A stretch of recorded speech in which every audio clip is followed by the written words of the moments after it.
Accounts की बात करते हैं तो जो आपका चैप्टर 1 है थ्योरेटिकल फ्रेमवर्क, जिसमें कंप्लीट थ्योरी होती है, वो 5 से 10% आपका पूछा जाता है।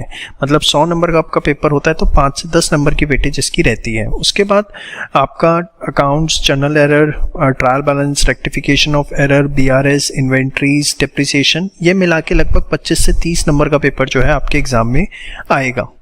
इसके बाद आपका अगर हम बात करें bills of exchange, sales of goods on approval, consignment, average due date, account current, chapter 6 है जो कि आपका ये 15 से 20 नंबर का एग्जाम में आता है। उसके बाद फाइनल अकाउंट्स, पार्टनरशिप, एनपीओ, ये लगभग 30 से 40 नंबर का, और उसके बाद कंपनी अकाउंट्स 10 से 15 नंबर का। तो अगर हम इसको देखें तो उस हिसाब से हमें क्या सबसे स्ट्रांगली प्रिपेयर करना चाहिए। अगर हम स्ट्रांगली प्रिपेयर कर लेते हैं चैप्टर 7, 8, 9, 10, ये 4 चीज़ें हम स्ट्रांगली प्रिपेयर कर लेते हैं तो आप देखिए कम से कम 30 और 10, कम से कम 40 नंबर का पेपर और अपर साइड 55 नंबर तक का पेपर। और फ्रैंकली स्पीकिंग मेरा एक्सपीरियंस ये है कि लगभग 50 नंबर का पेपर हर अटेम्प्ट में इन 4 चैप्टरों से आता ही आता है। तो आप बाकी चैप्टर्स कितना प्रिपेयर कर रहे हैं वो एक तरफ है, लेकिन इन 4 चैप्टर्स को बहुत स्ट्रांगली प्रिपेयर करिए क्योंकि ये आपके लिए बहुत ज़्यादा यूजफुल साबित होंगे। लगभग 50 नंबर का पेपर आपको इन 4 चैप्टर्स में से देखने को मिलेगा। एंड ये ICAI की वेबसाइट से ही जो उन्होंने आपको क्राइटेरिया दिया हुआ है उस हिसाब से मैं आपको एक्सप्लेन करके बता रहा हूँ।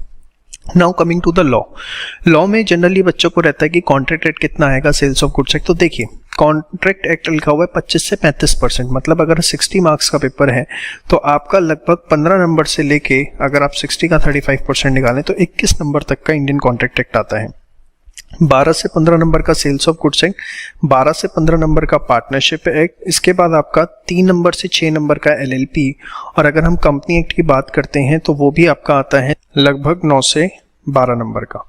अब इस पॉइंट ऑफ व्यू से हमें कौन सी चीज़ अच्छे से करनी चाहिए, तो देखिए सारा फोकस आपका होना चाहिए कायदे से sales of goods act, partnership, LLP, क्योंकि ये 3 एक्ट सबसे छोटे एक्ट हैं। मतलब इसको अगर आप चाहें तो ये इतने छोटे एक्ट हैं कि आप इनको 3 दिन में भी बहुत अच्छा प्रिपेयर कर सकते हैं।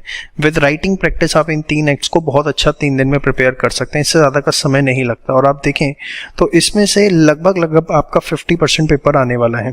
तो आप सारी energy contract act, companies act की तरफ लगाते हैं, उससे बेटर है। मैं ये नहीं कह रहा हूँ उनको छोड़ना है, लेकिन इन 3 एक्ट्स को आप इतना स्ट्रॉन्ग कर लीजिए लिख के प्रैक्टिस करके कि इन 3 एक्ट में से कोई भी क्वेश्चन आए तो वो आपका मिस ना हो, क्योंकि 50% पेपर आपका इन 3 एक्ट से जो है वो आने वाला है। कमिंग टू द BCR, देखिए BCR कंप्लीटली जो है वो बहुत इंपॉर्टेंट है क्योंकि 40 नंबर की है। इसके लिए तो मैं हर चैप्टर के लिए एडवाइस करता हूँ कि बहुत अच्छे से प्रिपेयर करें। फिर भी वेटेज वाइज अगर बात करें तो चैप्टर 1 जो कि कम्युनिकेशन का है 10 से 15%, चैप्टर 2 एंड 3 20 से 30%, मतलब आपका 8 से 12 नंबर। अगर मैं मार्क्स वाइज बात करूँ तो मान के चलिए 4 से 6 नंबर, यहाँ पर आप मानिए 8 से 12 नंबर, यहाँ पे भी आपका 8 से 12 नंबर, और बाकी जो बैलेंस है वो चैप्टर 6 to 13। तो यहाँ पर भी अगर आप देखें चैप्टर पहले 3 चैप्टर अगर आप अच्छे से कर लेते हैं तो लगभग आपको 15 नंबर की वेटेज वहीं से मिल जाती है। तो ये BCR देखिए बहुत इंपॉर्टेंट है, उसकी कोई भी चीज़ नहीं छोड़नी। लेकिन अगर पहले 3 चैप्टर स्ट्रॉन्ग करें तो आपको दिख रहा है कि पहले 3 चैप्टर में से ही लगभग 15 नंबर का पेपर आपसे एग्जाम में पूछा जाएगा। Now coming to the maths, LR and stats, देखिए बहुत ही आसान हो जाता है जब आप इस एनालिसिस को देख लेते हैं। एकलौता टाइम वैल्यू ऑफ मनी का चैप्टर 30% से 40%, मतलब 40 नंबर का पेपर, उसमें 12 से 16 नंबर का पेपर जो है आपका टाइम वैल्यू ऑफ मनी से आएगा।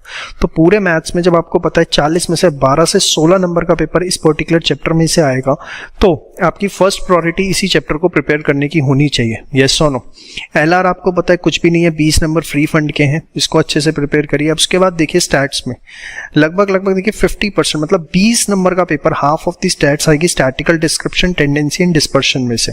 तो आप देखिए अगर 20 नंबर का पेपर यहाँ से आ रहा है और यहाँ से मैं 12 नंबर भी ले लेता हूँ, 20 + 12 32 हो गए, और 20 नंबर की लॉजिकल रीजनिंग, तो ये आपके कितने हो जाते हैं 52 नंबर। तो आप सिर्फ इतना नंबर, अभी आपने मैथ्स का कोई चैप्टर नहीं किया, स्टैट्स में प्रोबेबिलिटी नहीं देखा, थ्योरेटिकल नहीं देखा।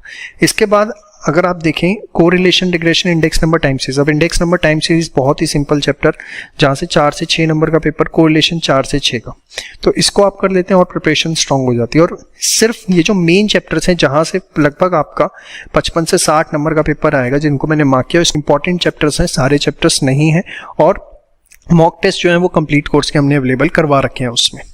इसके अलावा अगर हम बात करते हैं अब इसके बाद इकोनॉमिक्स की, तो देखिए इकोनॉमिक्स में चैप्टर 2 एंड 3 35 to 40% की वेटेज रखते हैं, मतलब लगभग अगर आप देखें तो 21 से 24 नंबर का पेपर चैप्टर 2 एंड 3 में से आएगा। और इसके बाद अगर आप बात करें तो 9 से 12 नंबर का चैप्टर जो है वो बिजनेस साइकिल से आएगा। तो चैप्टर 2, 3, 5 बहुत अच्छे से करना है, 1 एंड 5, 4 छोड़ना नहीं है, लेकिन इनको बहुत अच्छे से करना है क्योंकि एक ड्रास्टिक वेटेज है।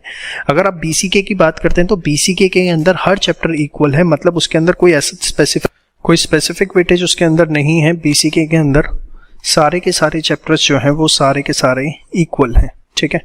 तो ये आपका एक पूरा का पूरा बाइफर्केशन है, इसको नोट डाउन कर लीजिए, आपके लिए बहुत हेल्पफुल रहेगा प्रिपरेशन स्ट्रैटेजी बनाने में कि रिवीजन के टाइम पे कौन सी चीज़ें ज़्यादा अच्छे से करनी है। अपार्ट फ्रॉम दैट हमारी टेस्ट सीरीज़ को मत मिस करिए। जो बच्चे हमारा कोर्स ले रहे हैं वो पूरा टेस्ट सीरीज उसमें जो मैथ स्टैट्स एलआर के हमने 10 मॉक टेस्ट पेपर्स जो हैं वो एब्सोल्युटली फ्री कर दिया, उनको ज़रूर अटेम्प्ट करें। बहुत सारा मटेरियल हमारी वेबसाइट पर अवेलेबल है, लिंक्स मैं सब डिस्क्रिप्शन में दे दूंगा, किसी भी चीज़ को मिस मत करिए, आपके लिए बहुत यूजफुल चीज़ें हैं।